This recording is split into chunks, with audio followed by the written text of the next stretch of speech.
everyone, this is Tala y'all, and it's another day para kumilos-kilos.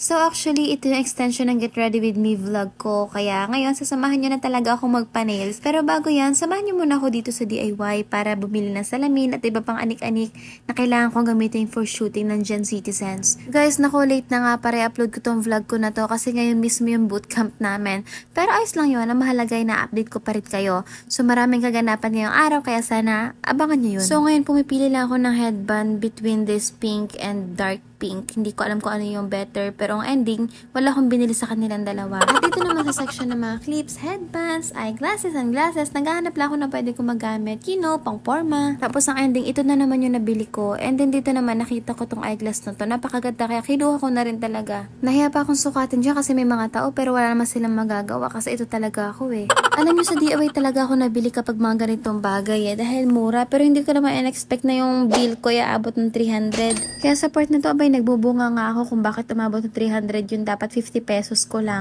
Pero kapag ganyan, wala tayong magagawa, mahal mo na. Ito nga yung status sa Rojas ng time na to. Talagang maulan, pero paborito ko yan. Kunwari lang sinasabi ko na ayaw ko, pero gusto ko talaga. At ayan, nagbata-bataan na nga ako dyan. So, nandito na tayo ngayon sa pwesto natin, Rose, kung saan siya nagne-nails ngayon. Sa ngayon, kaysa sa bayan talaga siya. Pero so, sabi niya sa akin, titigil na muna siya kasi nga wala pa siyang permanenteng pwesto. Pero sabi ko, wag na, kasi invested na siya dito, tsaka marami na nakakilala sa kanya mga customers. Okay, so by the way, ito nga pala yung inspo ko.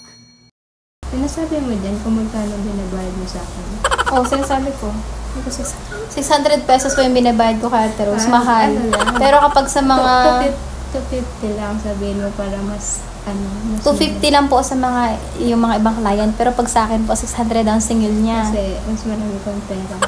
Oo, kasi yung pera ko kasi hindi ko alam kung saan ko ilalagay. So, syempre, naawa naman ako sa kanya. Wala na siyang makain. Pero seryoso guys, magpa-nails na po kayo dito. Magkano kasi mo? Soft gel 250, hard gel 300. Wala ko tala. Ano yung 300? Extension. Kapag extension, nail extension 300 pesos. Guys, sobrang mura nun. Kung sa iba kayo 600, may libreng tubig pa dito, tapos may libreng chismis.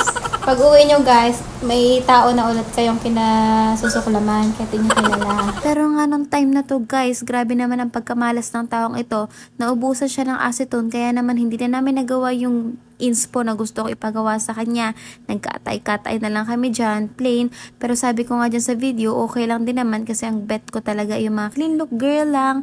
Yun din kasi yung kailangan ko sa photoshoot. Ay sus, palagi nag-gaslight ko lang talagang sarili ko kasi wala naman akong choice. But after all, bet ko pa din naman siya. Naganda-gandahan na ako dyan. Appreciate ko pa rin naman yung nails ko. Kesa naman as in plain lang, okay na din naman yan sa akin. Kasi ganito rin naman isa sa mga bet ko design. Whoo, I love pink. Ayan, binibiro-biro ko na lang siya. Huwag na kayo magpa-nails dito kasi naubusan siya ng acetone. Pero again, pinapadayo ko talaga kasi na-appreciate ko din naman talaga yung nails ko guys. And by the way, libre talaga ako pag nagpapa-nails ako sa kanya. Huwag niyo nang tanungin kung bakit. So insert ko na lang yung name niya dito guys ha, para kapag mapapa-nails kayo, i-PM nyo na lang siya.